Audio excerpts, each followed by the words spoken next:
Hello दोस्तों, आज मैं अपना चैनल मुख्य मुद्दा में आप लोगों का हार्दिक स्वागत एवं अभिनंदन करता हूं। जैसा कि नाम से ही विदित है, इसमें प्रमुख मुद्दों को आप लोगों के सामने विस्तार से वर्णन किया जाएगा। दोस्तों, आज का विषय यह है कि सोनिया एवं राहुल गांधी का सबसे बड़ा दुश्मन कौन है। सोनिया गांधी को प्रधानमंत्री पद से किसने वंचित किया, सोनिया गांधी को सत्ता से किसने दूर फेंक दिया। आज इस विषय को तथ्यों के साथ आप लोगों के सामने विस्तार से प्रस्तुत किया जाएगा।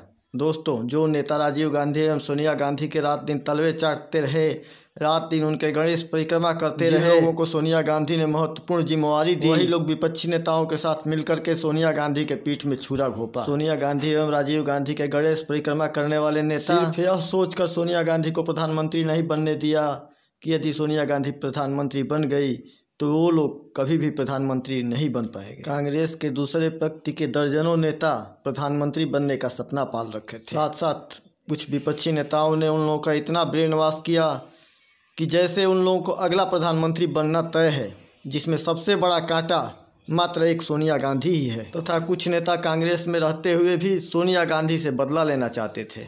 जब कांग्रेस पार्टी का लोकप्रियता कम हो रहा था तो पार्टी के ही कुछ वफादार नेताओं ने सोनिया गांधी को विशेष अनुरोध किया, जिसके उपरांत सोनिया गांधी ने अध्यक्ष पद संभाला। 1998 में सोनिया गांधी ने कांग्रेस का अध्यक्ष पद का कार्यभार ग्रहण किया। इसके बाद सोनिया गांधी ने कांग्रेस पार्टी को केंद्र की सत्ता तक पहुंचाया तथा 2 बार सफलतापूर्वक केंद्र में सरकार भी चलाई। 15 मई 1999 को कांग्रेस वर्किंग कमेटी की बैठक होनी थी। उसी दिन वर्ल्ड कप का पहला फाइनल मैच होने वाला था। ज़्यादातर सदस्य वर्ल्ड कप देखना चाहते थे, इसलिए चाहते थे कि जल्द से जल्द वर्किंग कमेटी की बैठक खत्म हो। उक्त बैठक में गोवा चुनाव के लिए उम्मीदवारों की घोषणा, चुनाव के लिए गठबंधन तथा राजीव गांधी मर्डर केस पर चर्चा होने वाली थी। इसी बैठक में पवार एवं संगमा के द्वारा विरोध का स्वर पहली बार उभरने लगा। यह वही पीए संगमा है जो सोनिया गांधी के आशीर्वाद स्वरूप ही लोकसभा के अध्यक्ष बने थे। संगमा ने बैठक में कहा कि सोनिया गांधी का विदेशी मूल का मुद्दा बीजेपी लगातार उठा रही है, जिसका पार्टी को भारी नुकसान झेलना पड़ सकता है। संगमा ने सोनिया गांधी से कहा कि हम लोग आपके और आपके माता पिता के बारे में बहुत कम जानते हैं। वहाँ पर मौजूद लोगों के मुताबिक संगमा की यह बात सुनकर सोनिया हैरान रह गई। पीए संगमा को खुद सोनिया गांधी ही कांग्रेस वर्किंग कमेटी के लिए नामित किया। विचार करने के इस पूरे घटनाक्रम में केंद्रीय भूमिका निभाने वाले शरद पवार जी के बारे में सोनिया गांधी का मत यह था कि शरद पवार अच्छे नेता तो जरूर हैं, लेकिन विश्वास पात्र नहीं। और शरद पवार जानते थे कि यदि सोनिया गांधी प्रधानमंत्री बन गई तो उनका प्रधानमंत्री का सपना हमेशा हमेशा के लिए टूट जाएगा। शरद पवार को लगा कि 13वीं लोकसभा में किसी भी पार्टी को बहुमत नहीं मिलेगा। तो प्रधानमंत्री चंद्रशेखर, सपा के राष्ट्रीय अध्यक्ष श्री मुलायम सिंह यादव एवं समता पार्टी के जॉर्ज फर्नांडिस उनके परम मित्र थे, जिन्होंने अल्पमत की स्थिति में पवार को प्रधानमंत्री बनाने के लिए समर्थन का वादा किया था।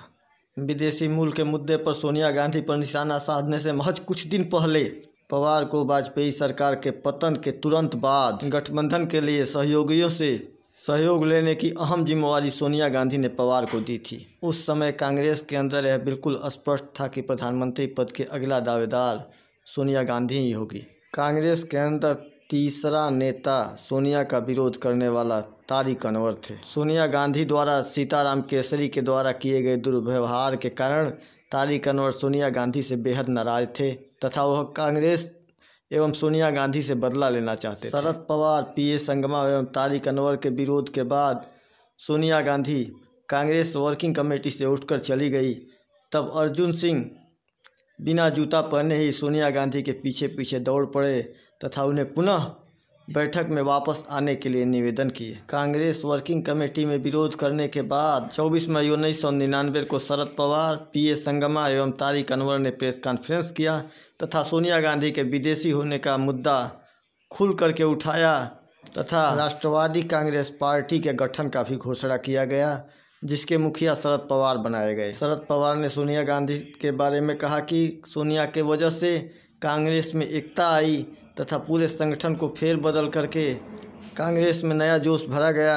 लेकिन विदेशी मूल के मुद्दे पर बीजेपी का जवाब आज तक कांग्रेस नहीं दे पाई। इस विषय पर गंभीरता से ध्यान देने की जरूरत है। लगता है बीजेपी का यह बात सही है। इस बात विवाद के बाद आर के धवन गुस्सा हो गए और उन्होंने संगमा और पवार को कहा कि आप लोग आरएसएस एवं बीजेपी की भाषा बोल रहे हैं, और उस पूरे विवाद के बीच बीजेपी की सरकार बन गई, वाजपेयी जी प्रधानमंत्री। लेकिन 2004 लोकसभा चुनाव में भाजपा का शाइनिंग इंडिया काम नहीं आया और कांग्रेस पुनः वापसी की। अब सोनिया गांधी को प्रधानमंत्री बनना तय था। उसी समय कांग्रेस नेताओं ने मैसेज पहुंचाया कि एपीजे अब्दुल कलाम, जो उस समय राष्ट्रपति थे, वह विदेशी मूल के मुद्दे के कारण सोनिया गांधी को प्रधानमंत्री पद का शपथ नहीं दिलाएंगे। और मात्र इस अफवाह के कारण सोनिया गांधी प्रधानमंत्री बनते बनते सत्ता के सुख से दूर चली गई। यह अफवाह बड़ी बारीकी से ही सोनिया गांधी तक पहुंचाया गया और सुनियोजित तरीके से अफवाह फैलाने वाले कांग्रेस के नेता ही थे जो सोनिया गांधी के नज़दीकी थे। जिसके उपरांत सोनिया गांधी ने मनमोहन सिंह का नाम आगे किया तथा मनमोहन सिंह को प्रधानमंत्री बनवा दिया। हालांकि एपीजे अब्दुल कलाम ने सोनिया को